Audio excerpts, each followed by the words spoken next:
Vince McMahon is back in WWE. Daddy's home. In a move straight out of Succession on HBO, Vince McMahon, along with George Barros and Michelle Wilson, have asserted themselves back into the board of directors at WWE with the intent not only to secure the next TV deal rights, but also the complete sale of WWE. In an unprecedented move, Vince McMahon, he back.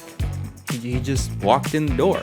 Now, it's no secret that Vince also owns 80% of the WWE stock, and so he has voting control over everything involving WWE and all of its business decisions. So Vince McMahon was never going to sell the company unless he had final say. Same with the TV deal rights.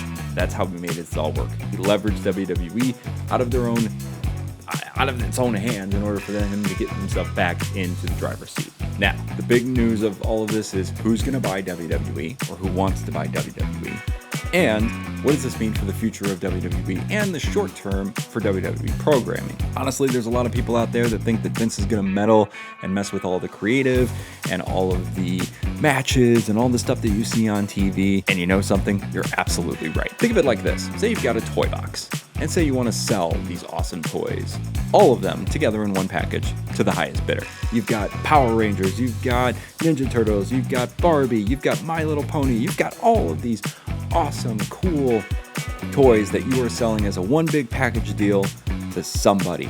A lot of people are interested in this cool toy box full of all these awesome toys, but questions start arising. How do these toys work? Do these toys work well with these toys? Can I play with these toys over here and maybe play with my friends over here with these toys? So you start answering a lot of those questions and showing off what your toys can do. That's essentially Vince McMahon when it comes to booking, creative, everything you see on TV, from the graphics to the collector cups to the pay-per-views to the presentation. All of it is Vince McMahon showing you his toy box. And if you think that between now and the sale of WWE that Vince McMahon doesn't want to show off his toy box to the world, you got another thing coming. And how does he do that? With showing it on TV, with showing it with his products, with the booking, with the matches. If you've got a headline match, just think of it. We can get The Rock, and we can get Brock Lesnar, and I'll bring back The Undertaker for one last time. Now, who are these potential buyers, you may be asking? Everybody's been speculating, from Netflix to Disney, NBC Universal. Now the Saudi government is involved. The fact of the matter is this: whoever ends up buying WWE will have all of its assets, its complete and total wrestling library, WCW, ECW, AWA, just the whole plethora of Mid-South, all of it. Plus, they have contracts with Saudi Arabia, and they have a potential TV deal right going forward. It's possible that these potential suitors may want the TV deal first, just to know what they're getting into in terms of what they have to broadcast and maintain. Or you may want to have the buyers create the TV deals on their own and sell the company first, and then go after the TV rights deals. Either way it works. I'm not a business person. I don't have an MBA. They'll do something. It's interesting to think about Disney buying WWE in the long run, in that WWE and Disney kind of really don't go together if you really think about it. In terms of WWE is, while it's scripted violence, it's still violence. They still hit each other, and there's still pain. They're still mimicking the idea of hurting one another.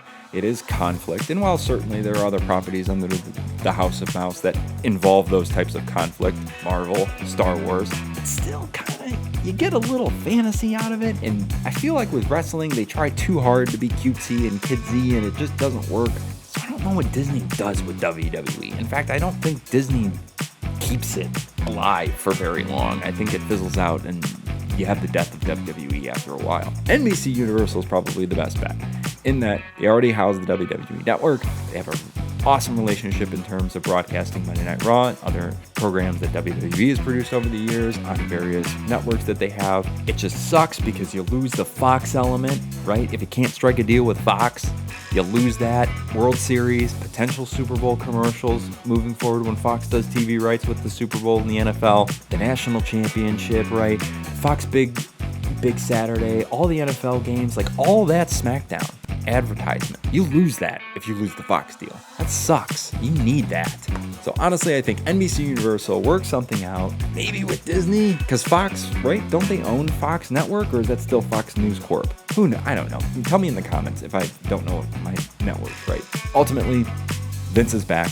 He's going to meddle with the creative. He's going to get The Undertaker at WrestleMania. He's going to sell the company to Disney. And we're going to have to watch AEW in 5 years.